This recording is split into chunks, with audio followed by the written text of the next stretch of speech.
So my daughter's involved with cheerleading, and she finds out that they were going to the championship. We were going to Disney, which is a big deal. Only the best make it there. There was just that thing going in my head though that I knew he was going to drink. She had competition that Sunday at ESPN Studios, and she said that morning, "Daddy, please don't drink." Mother's Day in jail. A dad accused of going on a drunken tirade at a Disney resort. So I remember, waking up in the drunk take. No blankets, no pillows, just bright light, and a place in the middle like a sewer that people pee and puke. I take a deep breath. I'm looking here, and I'm like, okay, well, I'm gonna go to court, and I'll figure this out. I can get out of anything. I always do. I picked up two pieces of paper. One piece of paper was a no trespass to Disney, which I was like, hey, I'm fine with this. Second piece of paper was a felony child endangerment. So I remember thinking in my head, like, oh my God, what did I do? Managers at Disney's Art of Animation Resort say they got complaints all Sunday afternoon about the behavior of 35-year-old Brian Keith Olmsted. His wife told Orange County Sheriff's investigators they started the day here at ESPN's Wide World of Sports to watch a cheerleading competition. His father is charged with child neglect. Investigators tell us he was drunk yesterday. Deputies arrived and say they found his little boy had been sitting in the sun in a dirty diaper for hours, and his legs and feet were badly sunburned. He was getting out of jail. That's the morning that news had broke, and he was on every single channel that you switch the TV to. I look at my phone and I get a video message from my wife. So I'm looking at this message and I see a mugshot, and it's me. Tonight, he's here at the Orange County Jail. He's being held only on $2,200 bond, which means he could walk out any minute. All of a sudden, my Facebook starts going off, and all these messages, I start getting text messages, hate mail from people that I thought were my friends. Like, how could you do this to your son? You're a drunk, you're trash. I started drinking when I was 14 years old. So from that day forward, getting into high school and hanging out with the crowd, we had a good time, and I loved the feeling. It was my 21st birthday. I went to the beach club downtown, and all my friends were older than me, and I always saw them drink and drive, and I thought, hey, it's my turn. I'm 21 now. I got pulled over in Strongsville by the highway patrol. That was really my wake-up call. And I told myself on that day that I would never drink and drive again, and I kept that promise. I still went out and got rides. So I didn't have to do any jail time. I went to court, and I think the biggest thing is, I bought myself out of all this trouble, and I thought it was okay because I could do that.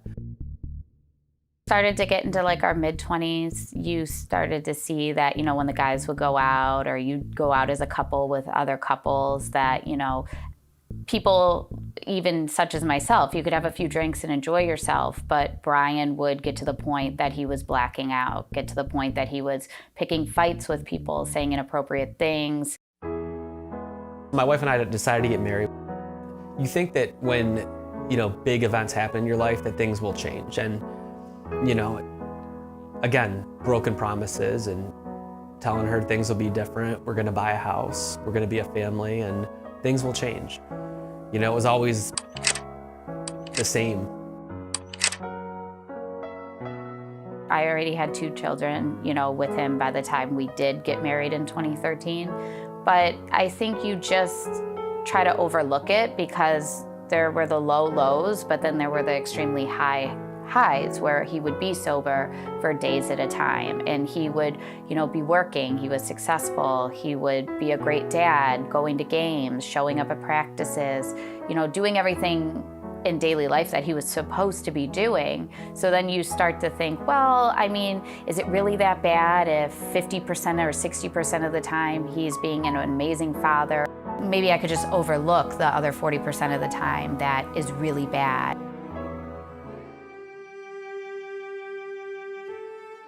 I had two bottles of wine before my wedding during the day. Wedding was at 4 o'clock, and I walked in there, and I was feeling it. I was feeling good. And I remember Destiny looking at me, and she started bawling. You have an alcoholic husband or spouse or a boyfriend, someone who's a parent to your kids too, you are alone. And not only are you alone, but you're carrying their baggage and you're making excuses. You know, I'd be home with the kids, and you know, my wife has Crohn's and had spent a lot of time in the hospital, and also had a late night job at the clinic. And I would, you know, think I was being a good dad because anything went. Daddy, can I paint? Sure. Daddy, can I make popcorn? Yeah. You know, Daddy didn't care. I'd pass out, you know, some nights, and my daughter would be the responsible guardian. I would have to watch Blake and Haley, so I would put Haley to bed, make Blake a bottle, he would lay down.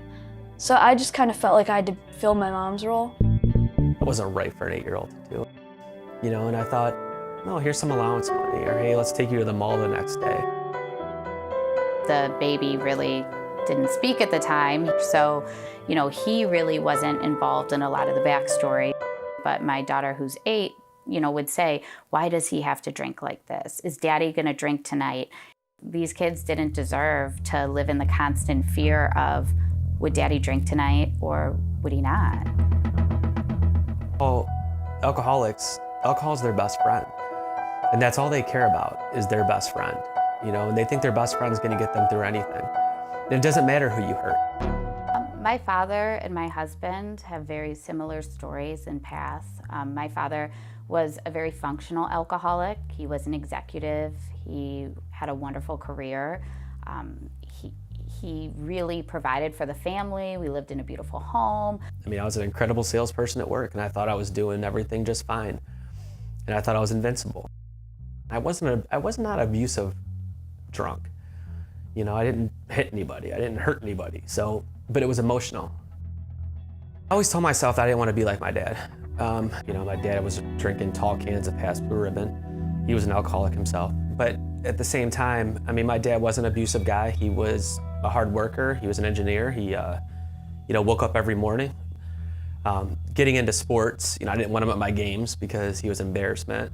I remember going to Indians games and, you know, just wanting to enjoy myself, and my dad screaming like he's the coach. I recall taking Brianna to sporting events, and you know, she'd say, "Daddy, why are we taking an Uber downtown?" It's like, because it's cheap. You know, cheaper than parking. It wasn't cheaper than parking. I just wanted an excuse that I didn't have to drive her home. I didn't want any consequence from that. So she said, "Well, Daddy, why are you going to the bathroom so much?" It's like, well, because Daddy has to go. But I would let her sit in the seats by herself, and I'd go down there and, you know, kill a couple beers and go back up. You would think that it would hurt, you know, but again, the power of an alcoholic and the power of alcoholism is so it's so powerful that you just don't know who you're hurting and how you're hurting them. You know, and all you're thinking about is yourself and in your fix. All of these scenarios that I witnessed as a child up until I was 12 years old when my parents divorced, I can vividly remember.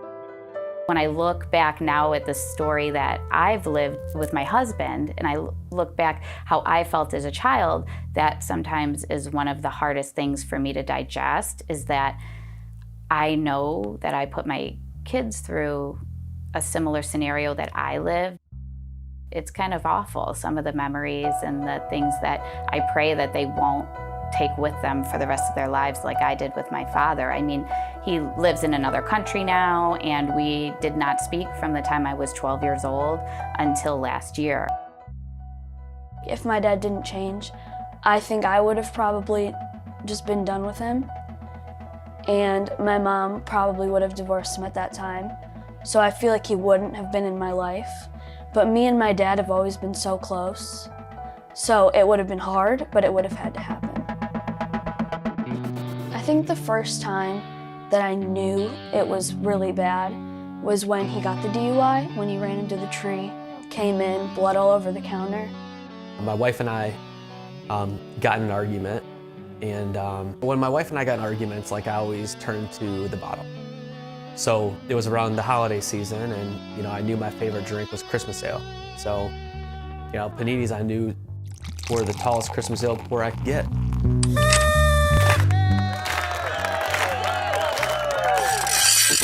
You think when he goes out, like, maybe it's better if you don't come home. Maybe it's better. Like, you know, you lay in bed knowing your husband's out, getting intoxicated, and not only the issues that arise from the violence at home or the anger, but the infidelity. You feel sick for thinking, like, if he were to just be gone, it'd be so easy. You feel sick for feeling those feelings, but there were so many times, like, had he just not come home, my life would be easy. My kids wouldn't witness what they do. You know, I could be a better single parent because I was a single parent. I drove my car up there and had about 8 or 9, tall ones. And I don't know whether I got kicked out or whether I walked home. I have no idea how I got home. All I know is that when I got home, I realized, hey, I don't have any cigarettes, so Gitgo's right down the street and I can make it. And I made that promise when I was 21, and I kept that promise, to myself that I wouldn't drink and drive. I used Ubers as much as I could, and that night I thought I could make it. So I got behind my wife's Explorer, and 4 or 5 doors down, I hit this tree. And I had no idea. I got out of the car, and I guess I ran back home, and I was passed out on the counter. And cops ended up coming. I'm thinking in my head, what are you here for? This is my house. I didn't do anything. As I'm bleeding on the counter.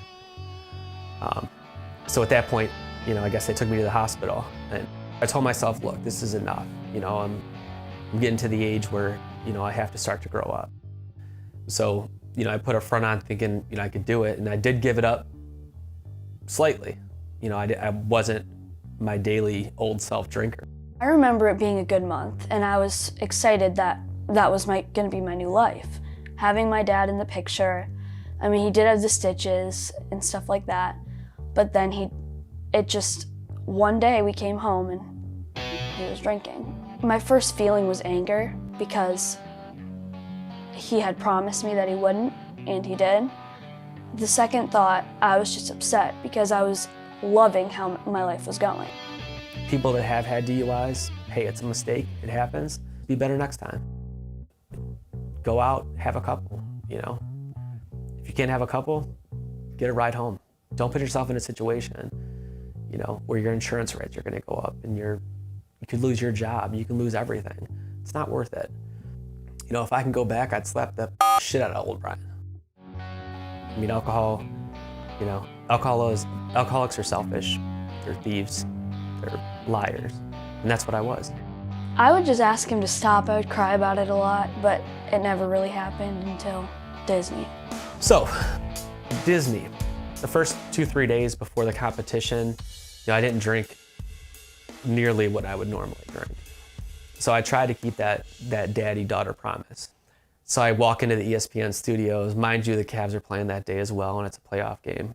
And when I walk in there, there's beer stations everywhere. There's vodka mixed with whatever you could imagine. Managers at Disney's Art of Animation Resort say they got complaints all Sunday afternoon about the behavior of 35-year-old Brian Keith Olmstead. His wife told Orange County Sheriff's investigators they started the day here at ESPN's Wide World of Sports to watch a cheerleading competition. So Brianna competed for the first time, and then it was about 3:30, 4 o'clock. It was extremely hot that day.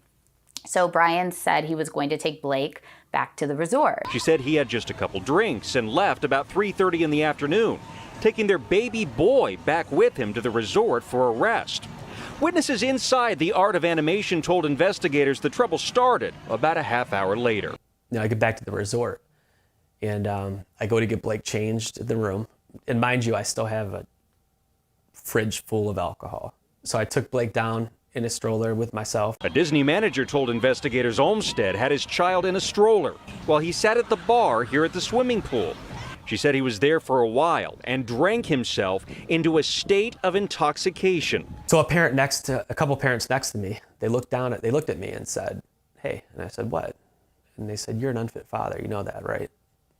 Nobody tells me that, especially when I'm drunk. That's when my mouth just goes.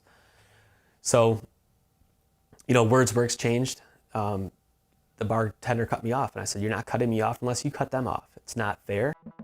And it was about 8 p.m.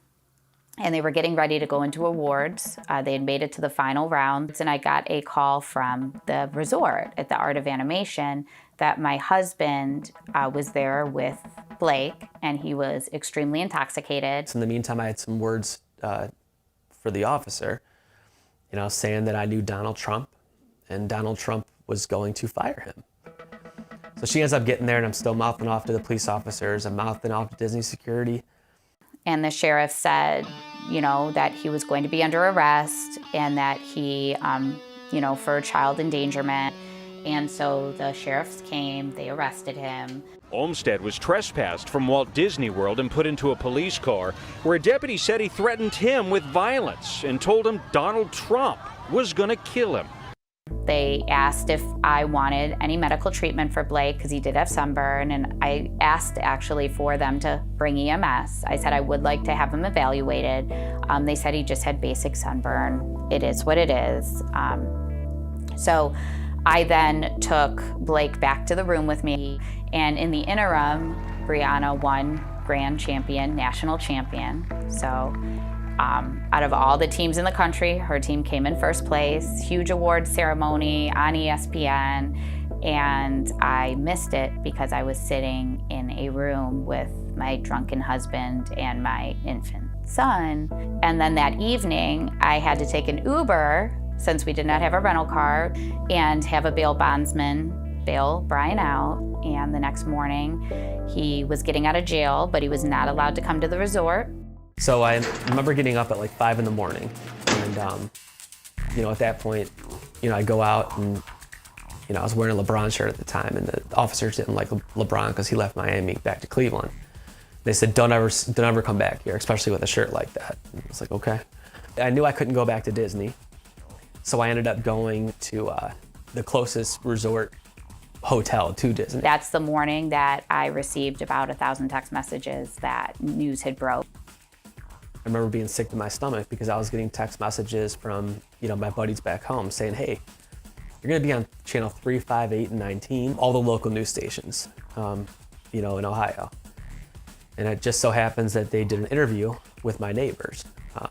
The only neighbor that would speak, though, is the one that I had the tree incident with, which can't really blame her, but she did do an interview and, said that she was fearful for the neighborhood for the past 2 years. Well, Karina, the man is from right here in Brunswick, was at the resort with his family, but earlier the day he was at a cheerleading competition at one of the parks. But it's what happened after that led up to his arrest. Olmsted was charged with child neglect and posted a $2,200 bond. We checked, and he also has arrest here in Ohio on DUI and resisting arrest as well. My wife ended up coming with my kids, and I remember being in absolute tears to them. He never cries, ever, but he actually didn't. I could tell that he felt horrible. I looked at those kids in each one of their eyes, and my wife, and I told them, "Daddy's done." Really, I knew in my head, like, this is it. Like, I have to do this. I couldn't hurt my kids anymore. So first thing I did, even before calling an attorney, is I called Lutheran, and that was my first step, because I never thought I needed rehab, because I wasn't an alcoholic. I just like to drink. Leaving was hard because, we had to get on a plane, and we had to get on a plane with a lot of people. Some of them we knew. Some we didn't know, but they'd seen my husband's face plastered all over the news. So it was awful just thinking that all eyes are on you and your family, because even in the airport, the story was playing on the TV. I remember telling my wife, like, I know the news is going to be there when I get back. So Uber dropped us off, got the luggage out. I remember them coming up to the house, and they had their cameras out. And, I kind of said, "Hey, look, before you guys do anything, like, my attorney recommended that, I don't say anything."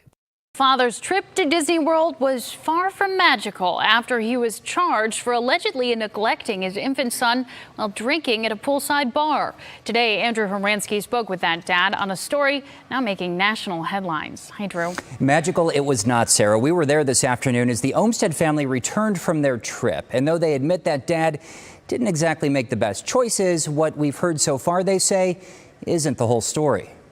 I still wanted people to see Blake. And I wanted people to hear from my wife and to know that, he didn't have second to third degree burns. Brian's wife, Destiny, agreed to be interviewed today while Brian did not, acting on the advice of an attorney. And they were both quick to show us Blake, their 7-month-old son, who has eczema, they say, not severe burns. The hard part is, he doesn't have any type of severe sunburn on his legs or that. He has a little bit of sunburn. And was I right in any of this? Absolutely not.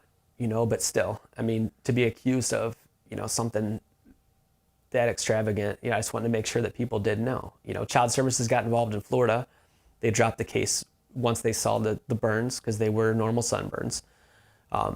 Child Services came up from Ohio, had them checked, and again, confirmed closed case, just normal sunburn. Olmsted says officers got most of it wrong, yet he did admit that he needs help for drinking, something he plans to get soon.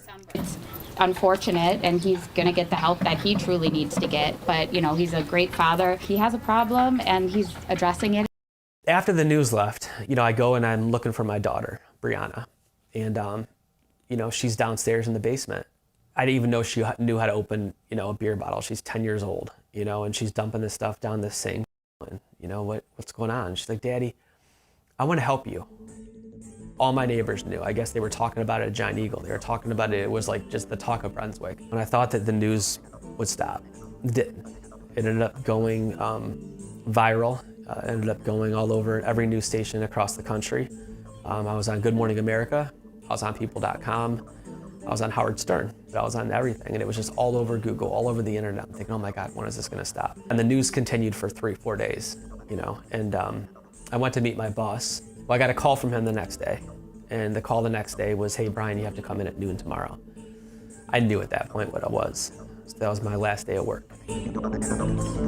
So I remember going into rehab that day, that Monday, and it was one of those things where I knew, I've taken these assessments before, and I knew how to lie through every one of them, but I didn't lie about anything. I told the truth, how I hid alcohol, how I destroyed my family, how I was selfish, unfaithful.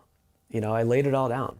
And they said, Brian, you have a problem. And I was like, yeah, I know, I do. And I want help. There was still in the back of my mind, is he really going to show up for rehab on Monday? Is he really serious? And even for the weeks he began rehab, is he going to stay? Is he going to decide that he doesn't want to be sober? Once the effects of the news story, is the farther we get away from the actual negative event, is he going to kind of do like he did last time when negative things were to happen and decide, well, it happened 2 months ago. Is it really that big of a deal now? My mortgage payments were late, my bills were late. And again, I didn't care because the only thing that made me move is the fact of becoming sober. Because once I became sober, I figured I could be the best that I could be. So my daughter and I, Brianna, were extremely close, and we were close when I was drinking. And she wouldn't let me go anywhere by myself. That whole time that, even though I was in rehab, she wanted to make sure that Daddy was, I went to the grocery store, Bree's with me. My last day of rehab, I came home and my daughter told me, Daddy, you know what? And I was like, what, hon? She's like, I am so proud of you. And that meant the world to me. Hearing that from a 10-year-old when it should be the other way around, it was just like, at that point I knew that I was done, that I needed to be better for my family. So life without alcohol, tough. It's not easy. It takes a lot. It really does. It takes, you got to have that mindset that this is what you want. You can't have one drink. There's not a day that Brian gets out of bed that he does not have to say, I want to be sober, because we live in a world that's so consumed by alcohol itself. You go to the grocery store, you go to restaurants, everywhere you go, you're going to have temptation. I downloaded a phone app and it showed me how much money that I'd saved and how long I've been sober. My app is now showing that I saved $21,000 since I've been sober in alcohol. And seeing those days go, to 3 to 5 to a month to 2 months, and to this day, being 2 years and almost 4 months sober, I don't want to go back. I see the Brian that I've always knew existed, but was hidden by such a dark mask of alcoholism that other people didn't get to see it. My kids don't have to worry, anymore. My kids, mean the world to me. I help them with their homework. I help them, I take them to their events. I actually play a dad role. It's great to be able to have a co-parent, to be able to have someone who is coherent, share the memories and share the experiences with someone and not just have them alone with your children because, dad's out getting drunk. You can still have fun. I've been to Vegas twice. Fabulous time. I remember everything. I actually win more. We may go back to Disney this year or for spring break next year. The kids have really been asking to go. Our son, who's turning 3 this month, absolutely loves Marvel and Mickey. He loves all of it. So we have, talked about possibly going back because, again, it wasn't the place that made Brian do what he did. It wasn't, being somewhere. It was his own choice. Thank God all this happened because I wouldn't be the person I am today. And who knows where I'd be today. Do I agree with everything the media said? Absolutely not. I told myself, hey, look, if my story can help one person, it's worth it. It's different because I have a dad again, like an actual dad, a father figure in my life.